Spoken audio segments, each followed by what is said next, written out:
Recently, through my wife's friend, I accidentally discovered that she had been unfaithful. For the past 20 years, I decided to end our marriage.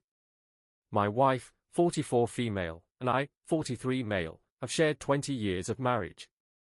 Our journey began when we were high school sweethearts. She was a senior, and I was a junior. Our relationship endured a long-distance phase during her first 2 years of college while I finished high school and completed a year at community college. Eventually, we attended college in the same city, and from that point, we have been inseparable, living together and building our life. We married the summer after my college graduation, and overall, our marriage has been wonderful. However, I recently initiated a divorce after uncovering that she had been involved with multiple men during those 2 long-distance years. Just after Christmas, we had a small reunion with a few of my wife's college friends. It was a cozy evening, filled with laughter and reminiscing as we caught up over dinner and shared memories. During the conversation, my wife casually mentioned that we met in high school. She didn't clarify that we were dating back then, just that we had known each other since high school. One of her old college roommates exclaimed how remarkable it was that we met so young, had our wild college years, and still ended up together. I played along, jokingly saying, I wasn't sure if my wife was as wild as I had been. At that moment, the roommate began to share a story, but my wife abruptly cut her off, saying she felt uncomfortable. Her sudden reaction made my senses tingle with suspicion. I decided to clarify things and mention that we actually started dating in high school and remained together throughout her entire college experience. An awkward silence fell over the table, and the rest of the evening was noticeably tense. As we were leaving, one of her other roommates pulled me aside and suggested I should have an honest conversation with my wife about what really happened during her college years. On the way home from dinner, I couldn't shake the uneasy feeling I had, so I asked my wife about what her roommate had hinted at. She kind of blew me off, saying it wasn't a big deal. I told her it was important that she be honest with me, but she brushed it off again, insisting it wasn't important. Her dismissive attitude only heightened my suspicion. When we got home, I decided to take a firm stand. I told her I was going to stay at my brother's house until she was ready to talk about what had really happened during her college years. The next day, she came over visibly anxious. She finally admitted to sleeping with several men during her first 2 years of college. She tried to downplay it, saying she didn't consider it a big deal at the time because we were long distance, and she didn't think our high school romance would last. This revelation hit me like a ton of bricks. I pressed for more details, feeling a mix of anger and betrayal. She confessed that it was at least 10 different men, including at least 3 guys she had introduced to me as friends during my weekend visits, and 1 guy she was still in contact with. Hearing this, I felt a surge of emotions: anger, sadness, betrayal. I knew our marriage couldn't survive this. I told her I wanted a divorce and would start the paperwork as soon as possible. True to my word, I began the process on January 2nd. Her attempts to downplay her actions and dismiss my feelings only solidified my decision. This wasn't just about the infidelity, it was about the lies and the disrespect that had spanned decades. Her family and most of my family are telling me I shouldn't throw away my marriage over a few mistakes.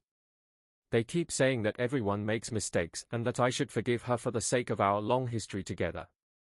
But to me, this isn't just about a few mistakes, it's about a pattern of behavior that spanned years. Cheating on me with multiple men for 2 years is not something I can overlook, no matter when it happened. The fact that she continued to maintain relationships with these guys right in front of me, even introducing them as friends, is an unacceptable level of disrespect.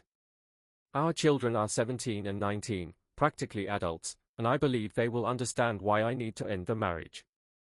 They've seen us as a loving couple, and I hope they realize that my decision is about preserving my self-respect and integrity. I feel like I'm losing my mind with the number of people telling me to overlook years of infidelity and decades of lies. Everywhere I turn, I hear voices urging me to forgive and forget, to salvage what we've built. They tell me I'm being unreasonable, that I should focus on the good times and the life we've shared. But how can I when every memory is now tainted by the knowledge of her betrayal? It's not just the act of cheating, it's the deceit, the lies, the continuation of friendships with those she cheated with. How am I supposed to trust her again? How am I supposed to look at her the same way, knowing what she did and how she dismissed my feelings when I confronted her? I keep questioning myself, wondering if I'm overreacting, if I'm being too harsh. But then I remember the pain I felt when she admitted to her affairs, the anger and betrayal that surged through me. I remember the night spent wondering how she could introduce me to those men, how she could maintain those friendships without a hint of guilt. It's not something I can simply get over. It's a fundamental breach of trust that has shattered our marriage. Am I wrong for leaving? I don't think so. I feel like I'm fighting for my dignity, for my right to not be lied to not be disrespected in such a profound way. It's not about revenge or holding a grudge, it's about acknowledging that some lines, once crossed, cannot be uncrossed. I'm writing this because my wife and a few of her friends have been telling me it's normal to sleep with other people in a long-distance relationship and that I'm the odd one out for not doing the same. I felt like I was being gaslit and needed an outside perspective. Since we live in a state with a waiting period to finalize a divorce, I thought it would be wise to get some insight before things are set in stone. After hearing these comments, I see a handful of people agreeing that it's common to sleep around in long-distance relationships, but they seem to be a minority. During those 2 years of college, we saw each other a couple of weekends a month. I lived about 3 hours away from her college, so while it was long distance, it wasn't like we were separated by the entire country. We didn't go months without seeing each other. The 3 guys I met while she was in college were introduced to me during parties. These weren't formal introductions, just casual meetups at social gatherings. The topic of me being her boyfriend never really came up, so I have no idea if they knew we were in a relationship. One of these guys is still in our lives because he married a mutual friend from college. He isn't some secret contact she's been messaging on the side, he's someone we've both been in touch with regularly for years. After finding out about my wife's infidelity, I spoke to him a few times to understand his side. He told me he had no idea we were dating back then and has since blocked my wife on social media out of respect for me. Some people have questioned how our college roommates didn't figure out the timeline at our wedding. The answer lies in how we handled our marriage celebrations. My wife and I had a very small ceremony with just close family in Texas. Later, we went back to the East Coast and threw a big party for our friends. We skipped the typical wedding reception traditions where couples share details about how they met and their journey together. Because of this, her roommates never pieced together that we started dating before she went to college. They seem to assume that we only started dating during the year we both lived in the same city and then moved in together. This gap in their understanding explains why they never questioned the timeline or suspected any infidelity. I was open to therapy or some kind of attempt to save the marriage. I genuinely believe that with some effort, we might be able to work through this. But her constant insistence that what she did was perfectly normal and that I'm the one who's overreacting has been too much for me to handle. She keeps telling me that sleeping with other people in a long-distance relationship is commonplace and that I'm being unreasonable. The only time she showed any remorse or even offered to reconcile was when I started filing the divorce paperwork. That brief moment of contrition quickly evaporated, and in the last week, she's reverted to her original stance, insisting that she's right and I'm overreacting. This back and forth is why I feel like I'm being gaslit. It seems so obvious to me that her actions were a major betrayal, yet I've got my wife and others telling me that it's normal and that I'm the one who's making a big deal out of nothing. Her dismissive attitude only adds to my confusion and frustration. I tried to communicate how deeply her infidelity hurt me, hoping she would understand the gravity of the situation. Instead, she minimizes my feelings, treating them as an overreaction to something trivial. It's like she's rewriting the rules of our relationship and expecting me to accept them without question. This constant invalidation of my emotions is maddening. I feel like I'm being manipulated into doubting my own perceptions and feelings.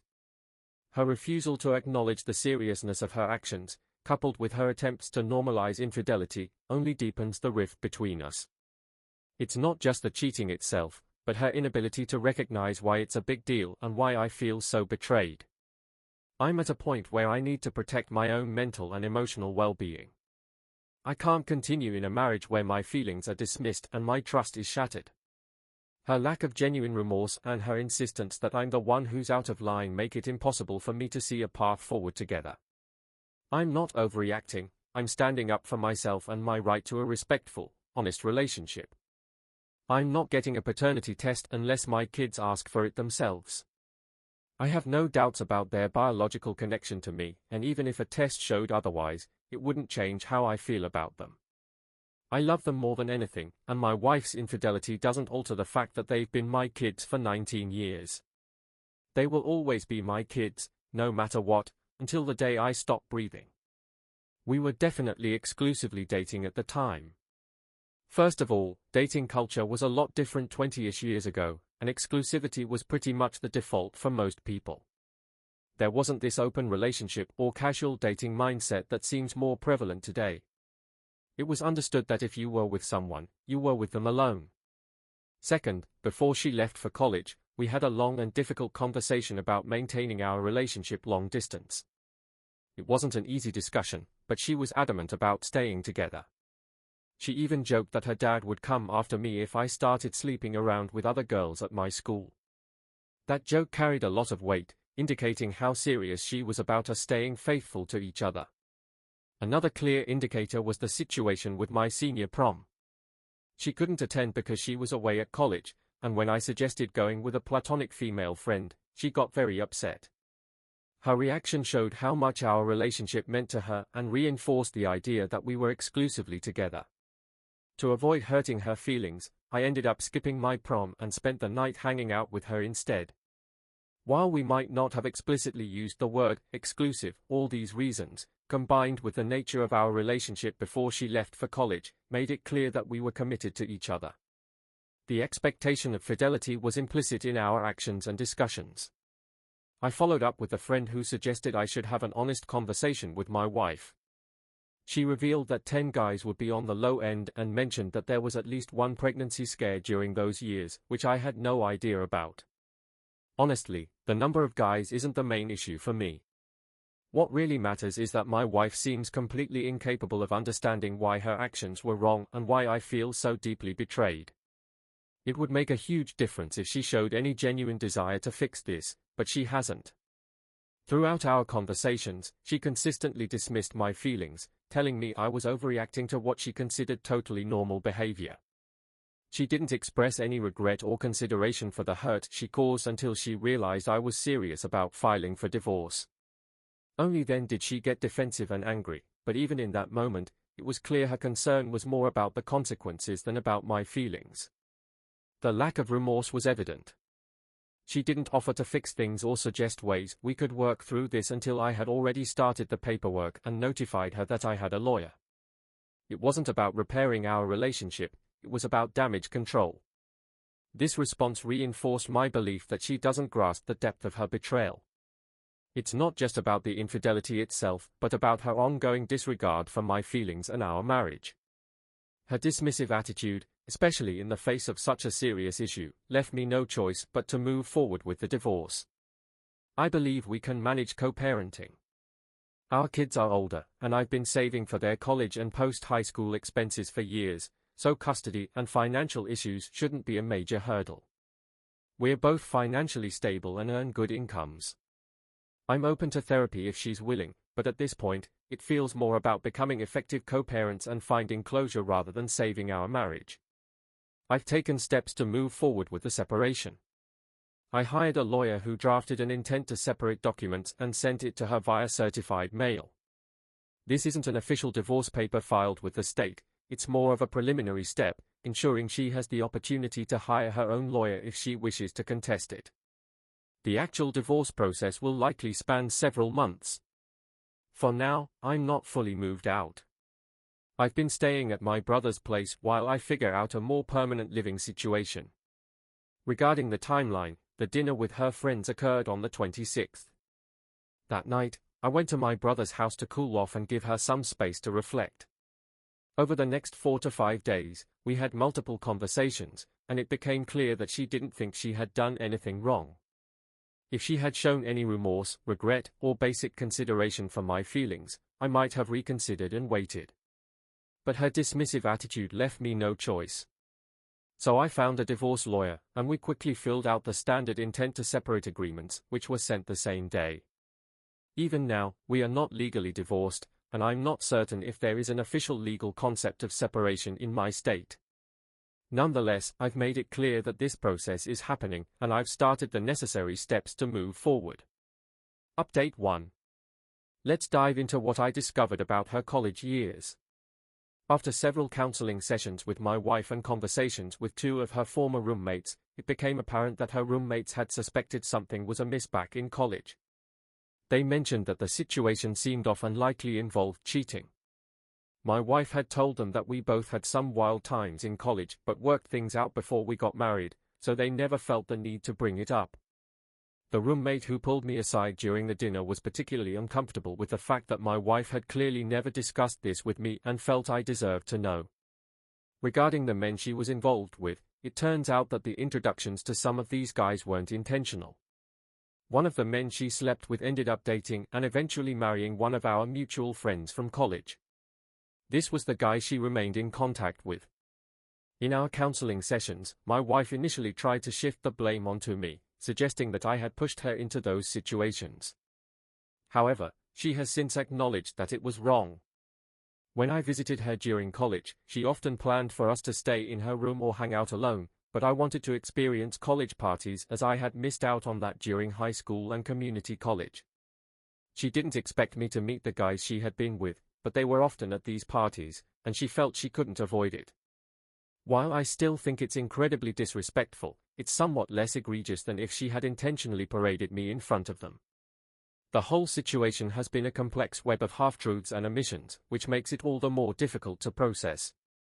Her friends suspected but didn't intervene, and my wife managed to maintain this facade for years. Most of our therapy sessions have centered around why I see her infidelity as a significant betrayal while she doesn't. Initially, she rationalized her actions by saying that none of these men were in relationships with her, they were mostly one-night stands or friends with benefits. In her view, these encounters didn't qualify as a big deal since they weren't romantic relationships, her words, not mine. From my perspective, the nature of the relationships was irrelevant. We never agreed that such behavior was acceptable. In fact, she had actively discouraged me from doing the same. The double standard was glaring and added to my sense of betrayal.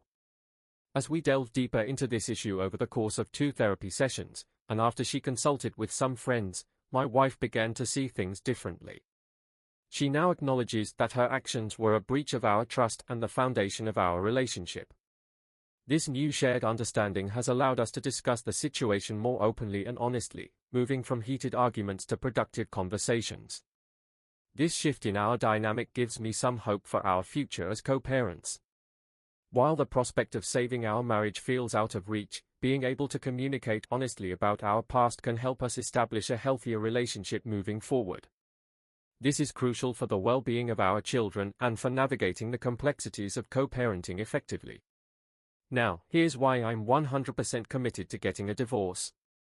2 pivotal things came to light that made it clear I needed to end the marriage.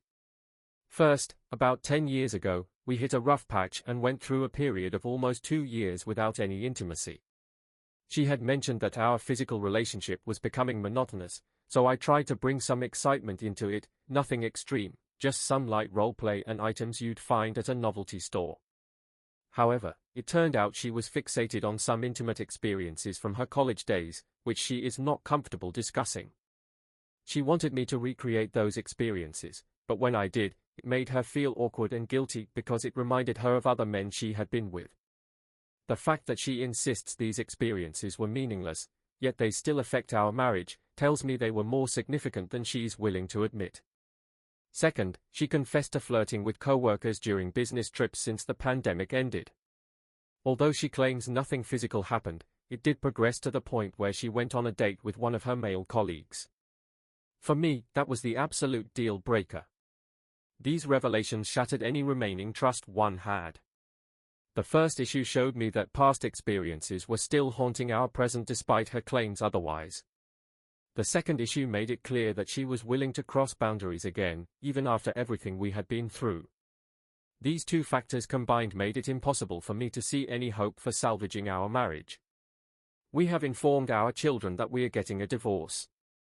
We explained to them that it stemmed from some bad decisions made during college, decisions that we've been unable to move past.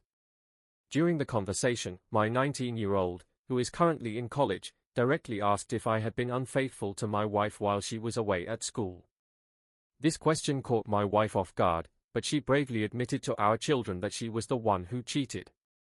We have both agreed to refrain from sharing any more details with the kids. It's essential to protect them from the more painful aspects of our past. I reassured them that despite the separation, both of us remain fully committed to being there for them. I emphasized that we are in therapy to ensure we handle the divorce in the best possible way for our family's well-being. Furthermore, I made it clear to the kids that if they ever feel the need to talk about the situation, whether with us or a therapist, they have my full support. I want them to know they can express their feelings and seek help without any hesitation. It's crucial for them to understand that their emotional health is a top priority for both of us, and we are doing everything we can to navigate this difficult time together. As a family, we've begun discussions with a mediator to figure out the best way to proceed with the divorce. Unless something changes, it looks like we can part ways amicably. Both of us are financially stable, free of major debts, and with our kids being older, custody isn't a significant concern. The past few months have been tough, but I'm managing. I'm actually thankful that my last post gained so much attention. It validated my feelings and pushed me to seek counseling with my wife. To be fair, my 19-year-old daughter has had her share of difficult relationships. She's been hurt by boyfriends who either cheated on her or abruptly left her for someone else.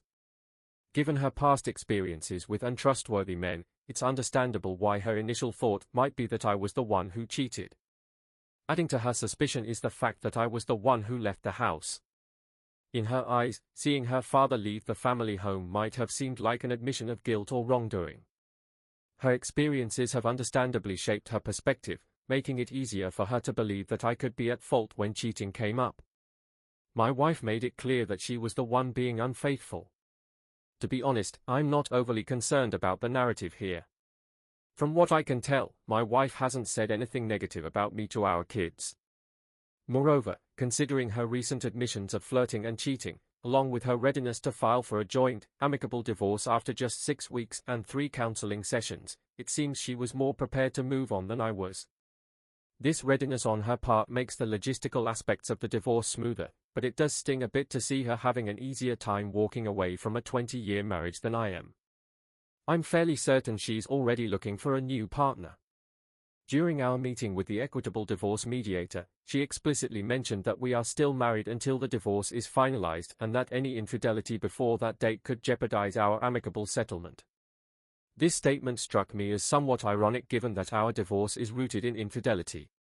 Nevertheless, my soon-to-be ex was visibly annoyed when this topic came up. Additionally, I suspect that my current living situation, crashing in the guest room, might be hindering her prospects of moving on quickly. At the end of the day, I'm doing my best to come to terms with the end of our marriage. I've been attending therapy on my own, in addition to our couple sessions, to help me cope. I'm mentally bracing myself for the likelihood of encountering the co-worker she only dated again. However, I'm hopeful that I'll find a new place and move out before the divorce is finalized. If everything goes smoothly with the mediator, we should be divorced by summer. I'll have my own place, and she can date whoever she wants. Update 2. My wife and I have finalized our divorce, and everything is now official. We managed to have an uncontested, amicable divorce with minimal disagreements. Our lawyers collaborated to draft the plan through mediation, and a judge signed off on it a few weeks ago. Ultimately, the divorce process was straightforward. The only significant complication was related to our 17-year-old, who was adamant about staying with me due to the deterioration of their relationship with my ex-wife. Initially, my wife resisted, ready to challenge the uncontested divorce.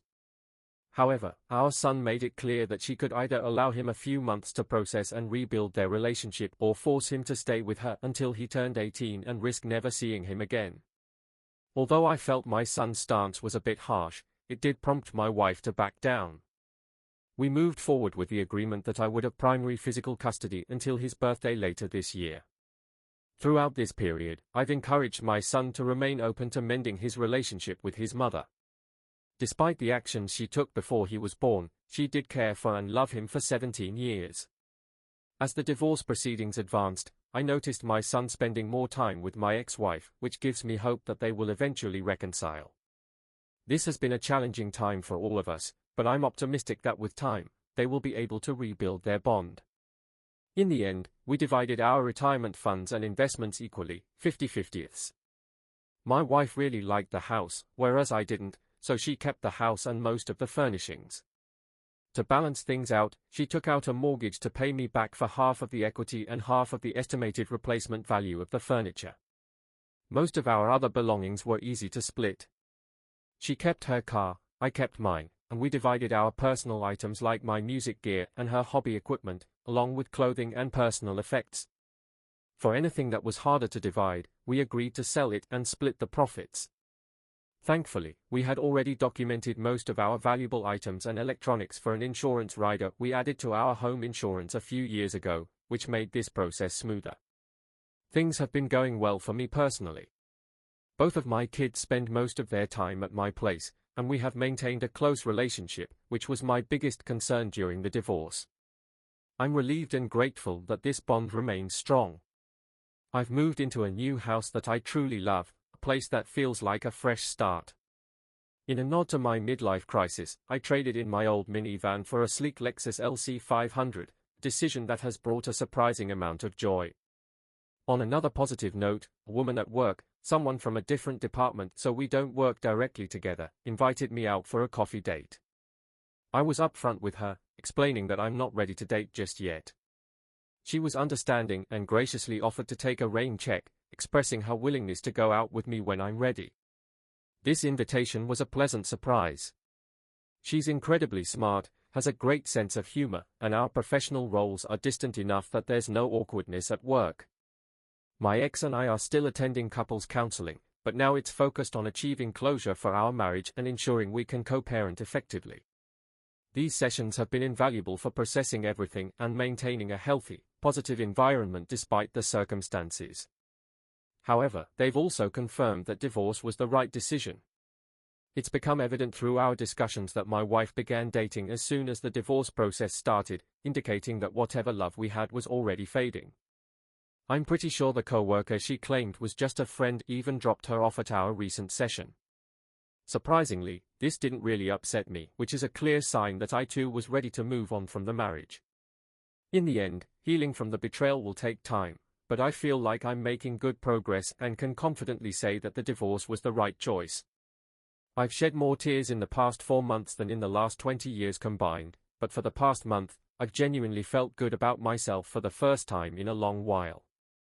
I'm enjoying my newfound independence, staying busy helping my 17-year-old prepare for college in the fall, and looking forward to a coffee date with a smart, funny woman in a month or two. The journey through our divorce taught me the value of honest communication. Looking back, I wish we had been more transparent with each other from the start. Honesty could have prevented some of the pain we both ended up feeling. It's a lesson I'll carry forward in all my future relationships, romantic or otherwise. Most importantly, I've discovered the strength within myself to rebuild and move on despite the heartache. I've started to feel genuinely good about myself again. Thank you for watching. If you haven't subscribed yet, please do so and hit the notification bell to stay updated with more shocking real-life stories happening around you.